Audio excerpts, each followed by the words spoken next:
Hello everyone, आपका कहानियाँ bye रसबीर में फिर से स्वागत है। आज की कहानी कुछ इस प्रकार है। आलसी गधे की कहानी। एक गांव में नमक का व्यापारी रहता था। उसके पास एक गधा था। व्यापारी रोज़ अपने गोदाम से दुकान तक नमक ले जाने के लिए गधे का इस्तेमाल किया करता था। वह नमक की बोरी में भर कर गधे की पीठ पर लाद देता और उसके साथ साथ चलता हुआ दुकान तक आता था। व्यापारी का गधा आलसी विपरीत का था। काम से बचने के लिए वह नित नए उपाय सोचता रहता। गोदाम से दुकान तक के रास्ते में एक नदी पड़ती थी, जिस पर एक छोटा पुल बना हुआ।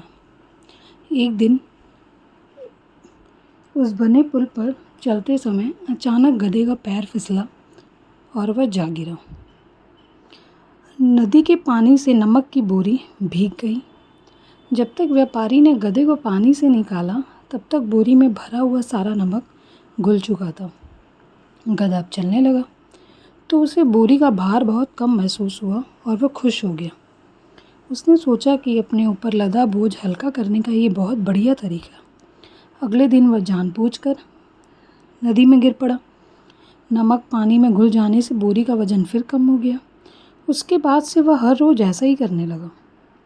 रोज़ रोज़ गधे की यह हरकत देखकर व्यापारी उसकी चालाकी समझ गया। उसने गधे को सबक सिखाने का फैसला कर लिया और अगले दिन बोरी में नमक के स्थान पर रुई भरकर गधे की पीठ पर लाद दी। रुई हल्की थी। इसके बाद भी आलसी गधे ने सोचा कि क्यों ना रोज़ की तरह नदी के पानी में गिरकर इस वजन को और कम कर लिया जाए। इसलिए वह जानबूझकर गिर गया। लेकिन इस बार बोरी में नमक नहीं बल्कि रुई थी।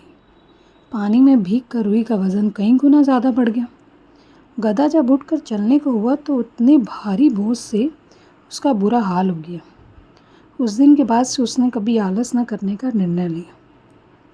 तो इस कहानी से हमें ये सीख मिलती है कि आलस का फल कभी न कभी मिल ही जाता है और एक ही उपाय हर बार कारगर सिद्ध नहीं होता। तो उम्मीद है आपको मेरी ये कहानी अच्छी लगी होगी।